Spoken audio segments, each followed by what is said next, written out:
Okay, ladies and gentlemen, we're going to go through and look at quarterback and tight end rankings. Starting with quarterback, we are going to have Mahomes, Allen, Hurts inside the top tier. Don't really need to talk about these guys. You drafted them. You play them every single week, regardless of matchup. It doesn't matter. You don't even roster a backup quarterback. You're good to go. Now, dropping down to our next tier with Tua, it is very interesting, right? In that, yes, he is absolutely crushed. And now you're going up against the Carolina Panthers where you're a 14.5 point favorite. You are just going to wipe the Panthers clear off this football field. You have an implied team total of 31 points, which is the highest in the NFL this week. Vegas sportsbooks are going to say, well, you know what? The offense has been the best in the NFL through the first 5 weeks, is going to continue to be the best in the NFL going forward. But you can say, well, Mason, if they're going to be leading so much here, do they just go ahead and run the ball in the second half? Well, Mason, they have no Devon Achane. Can they run the ball in the second? I don't know, ladies and gentlemen. Going over to our next guy, we will have Lamar Jackson at 5. With Lamar, you have rushing upside and at the same time, pretty good matchup against Tennessee. We've seen that Tennessee's a defense that you can't really run the ball against, at least with your running backs. But at the same time, if you're going to attack this Tennessee Titans defense, typically it has been through the air. So yeah, I mean, I'm fine with betting on the Lamar bounce back. I understand this past week was a down one, but even a horrendous game against the Pittsburgh Steelers, Lamar still does give you 45 rushing yards. So he still kind of saves his fantasy football day. Then going over to Justin Fields at 6. A pretty good matchup going up against Minnesota. I mean, the majority of games, you'll be expecting the Bears to get blown out. But in this one, with no Justin Jefferson, with the fact that the Minnesota Vikings are sitting at 1-4, and it looks like maybe they are entering in tank mode. I mean, you only have the Minnesota Vikings favored by about 2.5 points in this game. So while I still expect Fields to take a step backwards from where he was over the past 2 weeks, playing the worst defenses in the NFL, I mean, hell, this week still should be a pretty good matchup. Now, dropping down to our next guy, we will have Justin Herbert at 7. With Herbert coming out of the bye, it does suck that you have no Mike Williams, but what I'm really looking for in this offense is the addition of Austin Eckler. We know Eckler's one of the best receiving options that you actually have here, and hopefully the continued development of Quentin Johnston. I'm not expecting Johnston to come out here and be a big-time player this week, but we know coming out of a bye week, typically these teams do look to get their rookies a little bit more involved, particularly their rookie wide receivers. So even if you have no Mike Williams, should be a step forward. And I know the Dallas Cowboys defense is a very tough defense to go up against, but you actually have Las Vegas sportsbooks giving the Los Angeles Chargers an implied team total of 24 points this week, which makes this supposedly one of, if not the highest scoring games of the NFL this week with an over-under of 50.5 points. Now, keep in mind, with Justin Herbert, I mean, we still have the Underdog special pick'em more than less than half a total yard over there on Underdog Fantasy. We're doing this because it was my birthday earlier this week, so it doesn't matter if you sign up to Underdog 2 years ago, yesterday, today, or tomorrow. You should have the Justin Herbert special pick'em more than less than half a total yard.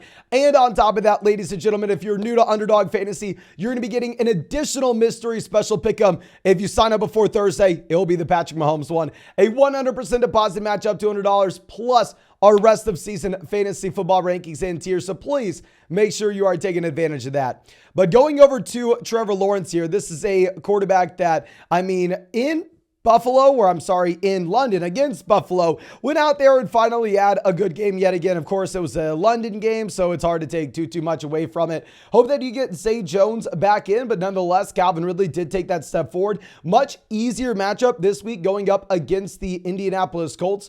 Right now, Las Vegas sportsbooks are giving you a 25.5 point team total for the Jacksonville Jaguars here. And if you're looking at Trevor Lawrence's underdog pick'em, they currently have him at 249.5 passing yards. Now, dropping down to our next tier, we will be aggressive with Matthew Stafford. Matthew Stafford at QB9 is a quarterback that's hard to get away from, considering the fact that he has an implied team total of 27.75 points against the Arizona Cardinals. You have Cooper Kupp back. Cooper Kupp clearly is 100%. Obviously, we have Puka still crushing. And if you're looking at the only teams that are projected to score more points in this week, you have the Miami Dolphins, you have the Kansas City Chiefs, you have the Buffalo Bills, and I believe that's it, ladies and gentlemen. So even if Stafford doesn't have a lot of rushing upside, you should be excited from a fantasy perspective. Joe Burrow will be our next guy. With Burrow, I mean, we've had him as an unstartable player all season now, but last week he went out there, he did well. I mean, I don't know if you want to say Burrow did well because he's getting healthier or Jamar Chase is Jamar Chase. But nonetheless, going up against Seattle, not the worst matchup in the world. They are favored by this game, and I think that you can look to begin starting Joe Burrow again. Now, Kirk Cousins will be our next quarterback, and I understand, yes, Cousins going to be significantly lower than he previously was. In my mind, this is what happens when you lose the best wide receiver in the NFL from your team. Now, with that being said, it's still a great matchup going up against the Chicago Bears. So I'm not going to fault you if you want to go out there and if you want to play Kirk Cousins with aggression. But for me, I think I am going to expect Cousins to take a step backwards. And then going over to Jared Goff, a little bit of a tougher matchup, right? You love Cousins against Chicago with the matchup. Goff against Tampa. You love Goff in general and his weapons. You're getting Amon-Ra St. Brown back in. Maybe Jahmyr Gibbs back in. Jameson Williams expanding his role. And obviously Sam Laporta, a rookie, you're going to continue to assume gets better.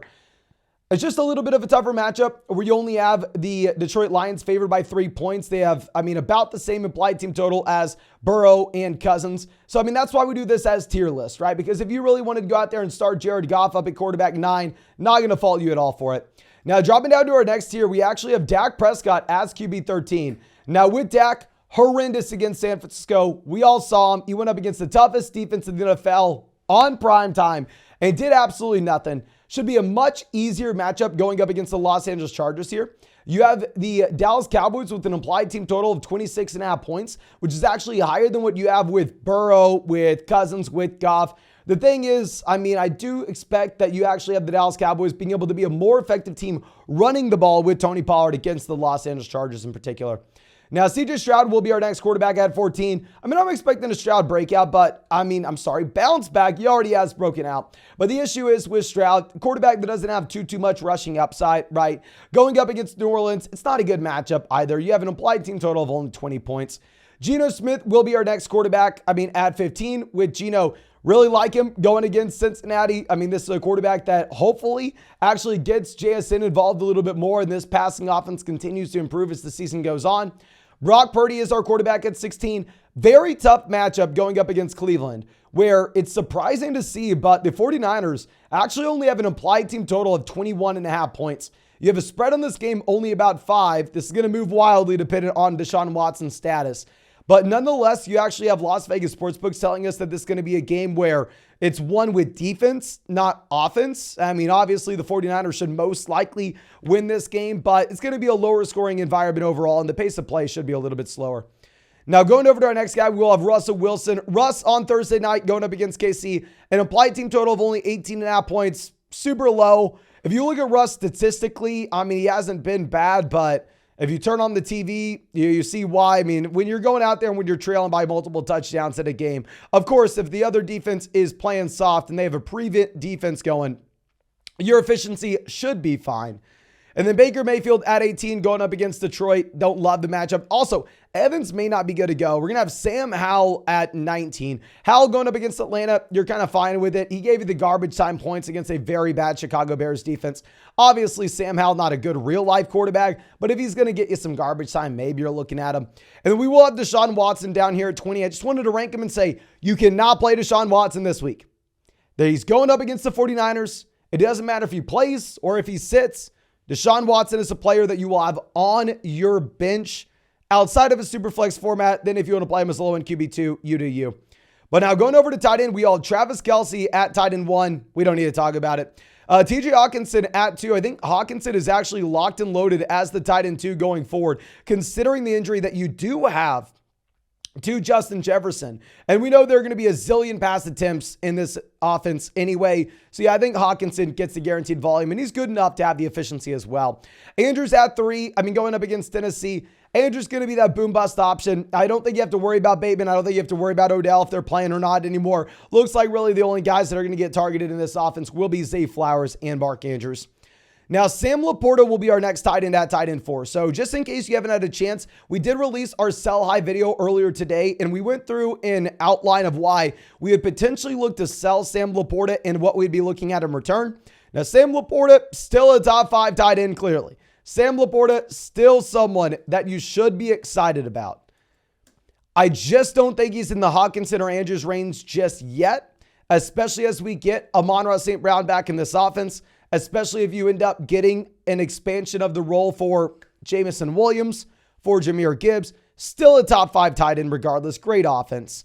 And then George Kittle at 5. George Kittle was the buy low tight end for us 2 weeks ago. I mean, the reason being, with Kittle, you're going to get nothing, 40-point game. Nothing, 30-point game. Nothing, 30-point game.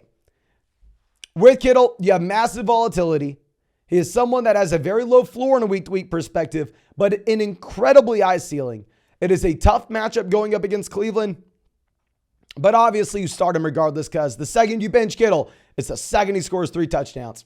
Now, Evan Ingram will be our next tight end 6. Consistent target volume. Looks like it doesn't matter if you have Zay Jones in, Zay Jones out, Christian Kirk in, Christian Kirk out. Evan Ingram, they paid him, and they are clearly getting involved as a receiver.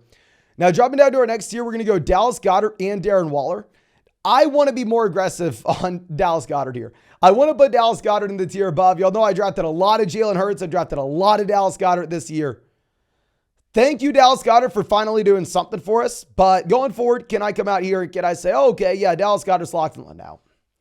In reality, I think you're going to have a similar situation what you have, say, with the receivers in this offense. It's going to be a Devonta Smith game. Then it's going to be an A.J. Brown game. You have so much talent here, and the efficiency is going to be through the roof, but the volume's not consistent. So you will have these random spikes. Like if we're going to look at, say, these underdog pick'ems, right now you have Dallas Goedert at 36.5 total yards.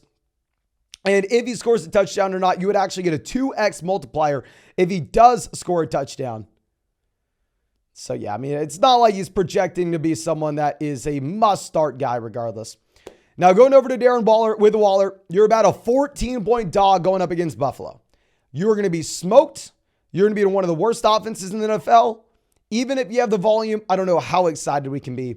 Cole Kmet will be our next tight end at 9. With Kmet getting the volume, the issue is maybe you actually have the volume fall off overall in this offense. So even if Kmet has the market share numbers that we like to see over the past 2 weeks, it may so be a function of the offense going out there providing a ton of points to go around. And if that does change, if that pie does shrink a bit, it may be a little bit of a tougher spot.